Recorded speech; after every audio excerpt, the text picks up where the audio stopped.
Trošku dostali k Vianociam. Sú už dosť blízko. A mne vždy príde na mysel jedna krásna príhoda.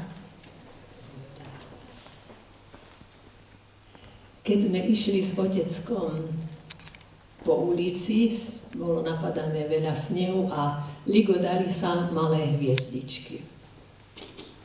A nebo bolo tiež ožiarené a svietili mnohé hviezdy. A otecko sa ma odrazu opýtal: Darinka, či ty vieš, prečo sa na štedrý večer na nebi ligoce toľko nádherných hviezd? Pribúda ich. Odpovedala som: neviem. Tak mi povedal takto: vieš, každý máme na nebi jednu svoju hviezdu. Kým žijeme, tie hviezdy svietia. Keď odídeme z tohto sveta, tak naša hviezda zhasne.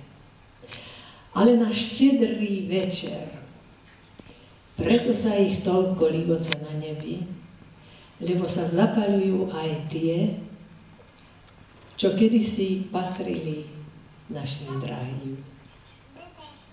Krásne sa ligocú a vysielajú na zem svoje spomienky.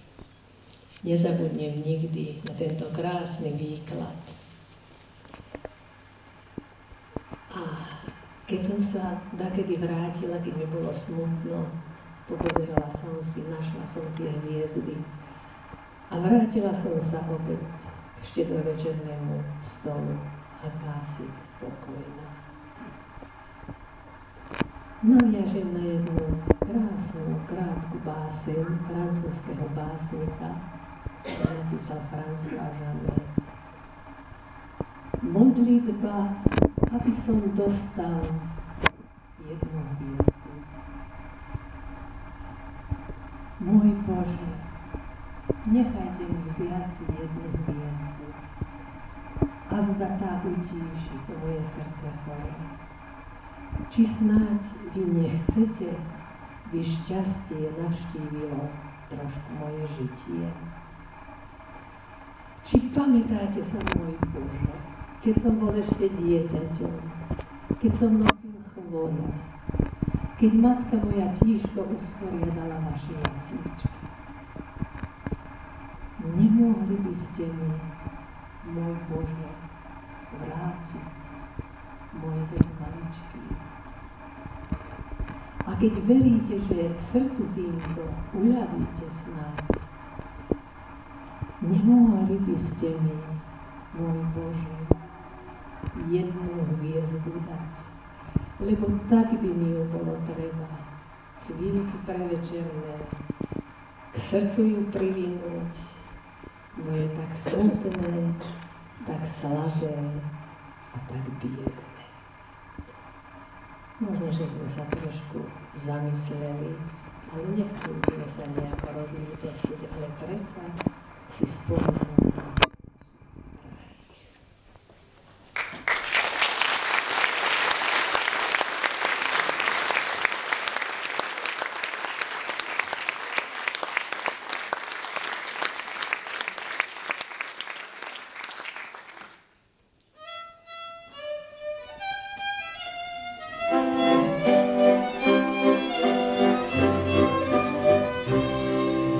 Wstań, ty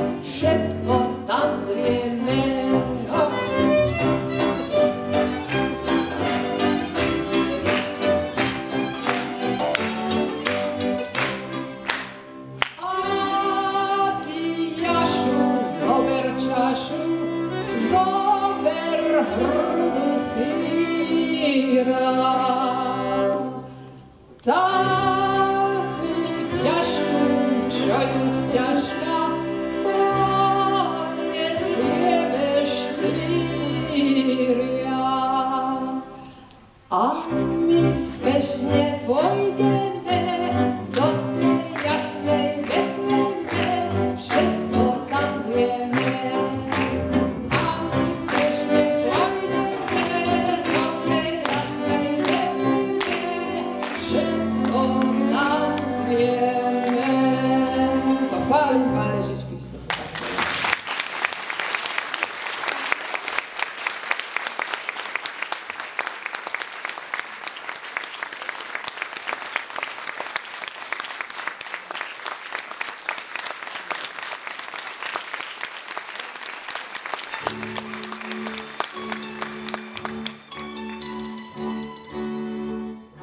Oh